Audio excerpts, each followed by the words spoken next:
Welcome back. Let's continue now. For the past 11 years, the Northern Cape Arts and Culture Council has hosted the Dance Pages Festival in Kimberley. The festival was founded to create a performance and experiential platform for dancers in peri-urban and rural areas to create exposure to both the craft and the job opportunities in the dancing space at large. Letlhogonolo Nche, of course, is the curator, the founder of the Dance Pages Festival 2025, and joins us here in studio to chat a little bit more about the event, of course, that will be taking place between the 22nd and the 25th of October. So on that note, Letlhogonolo, good morning and thank you for your time. Good morning. Thank you.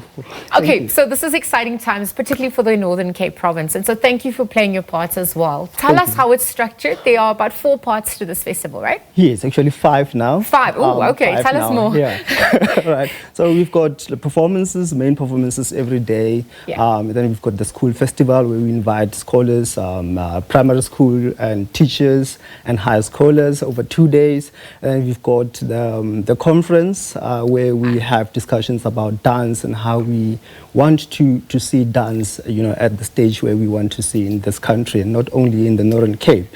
Yes. We also have like an academic element where we bridge gaps between, the communities and artists and those that are in academia. So we really want to empower our artists to start thinking about, placing themselves in academia settings and taking education important and not just make dance about entertainment, but yes, to be beyond that. Yes. So, and then we've got the last day where we now do the award ceremony. It's a formal event, and it is an exciting time because then it is that time where these young dancers and choreographers are sort of being accolated for the hard work that they've put on stage, whether it's been throughout the year. But that is the time where they feel that they are being recognized, they feel that they are being valued, and we felt it was important for us to create that. No, absolutely. We're looking at the world watching us. We are the magic that they're looking Exactly. for. But to your point, it's not just about entertainment, right? There's technical skills, there's a lifestyle, there's a discipline that has to come with this. And perhaps those of us who are not involved in it don't really understand the sacrifices, right, that go into that. When people want to be part of this and you really outline that commitment, what are the realities on the ground when it comes to the day in and day out of what transpires to prepare for this? It happened for the past 11 years because we're running for 11 exactly. years. We've been dependent on funding, which is something that we can't take away from. We need funding, to be able to do the work that we do.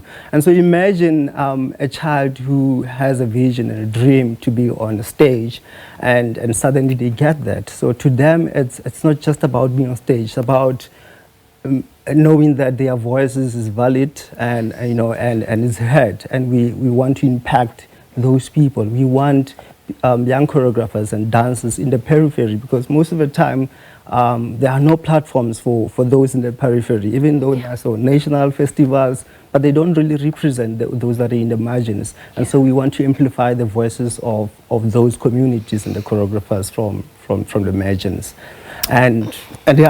So what is the theme for this year then? The 11th edition, one obviously looks back in hindsight to celebrate where you come from, but then reimagining what that also looks like. What does this 2025 edition offer? This year we don't have a theme. We just thought to productions that they must bring whatever that inspires them on stage, but we have more cultural dances that are coming. And also, interestingly, we have now confirmed an international production from Namibia, and that is joining us. So we are attracting people from even outside the country. So an exciting time for us here. Can you tell us about that flavor and flair and style that South Africa, perhaps even regionally, the Northern Cape brings to the dance scene, even just the interpretation of the music, the sounds, the temperament, the moves? What are you observing? It is the authenticity, of the people of the Northern Cape. The authenticity of the children. They are presenting a work called Revelations. So it's a series of choreography that they create themselves with the help of the teachers. And so we want them to start already, thinking critically, when they create that, because we felt that today education is not really helping the kids to think critically, and we want dance to help them to do that.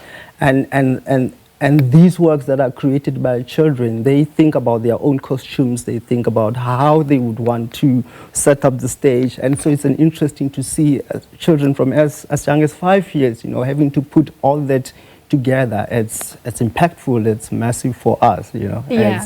It's a personal development, it's life skills for them. But also, like I said, the authenticity of the works that are coming from the Northern Cape is that we are rooted in our community, we are rooted in culture, and that is what we are bringing to the people. It's straight from the heart. Straight from the heart and soul. Exactly, yeah. The parents, the caregivers, the community, I mean, they must also see the transformation that comes from this holistic development that we know dance offers us as people. Perhaps beyond expressing ourselves, it's also a form of healing, right? True, yeah. I mean, and it happens without even knowing that there is therapy in the process, and one find themselves, having healed from the past traumas that they had. And because we have in the past involved a lot of young people that come from gangsterisms and substance abuses, and also those that are coming from families that are very disadvantaged, and they have come forth and said, dance helped me to be valid, to be heard, and to know that my existence is important to me and to the people around me. And we want to be very grateful to the parents that have allowed them to do what they love. Yeah. Please remind us about the dates. If people want to also get in touch, come and support. It's the 11th edition. Yeah, How do we go about doing that? It is happening on the 22nd of October until the 25th. Every day we've got shows at 11 a.m. and then again at 6 o'clock, all at the Northern Cape Theatre. Alrighty, Letlhogonolo, thank you for your time at this hour. There you have it. You don't want to miss this. Of course, we saw a dancer from the Northern Cape here, just chatting about the 11th edition of the Dance Page Festival that's happening in Kimberley. Lots of other artistic activities are also going to be happening. It's happening on the sidelines of that event. 5-part event that takes place from the 22nd to the 25th of October. And there you had it from curator and founder Letlhogonolo Nche, giving us all the action there. We'll be right back after this next ad break. Stay tuned.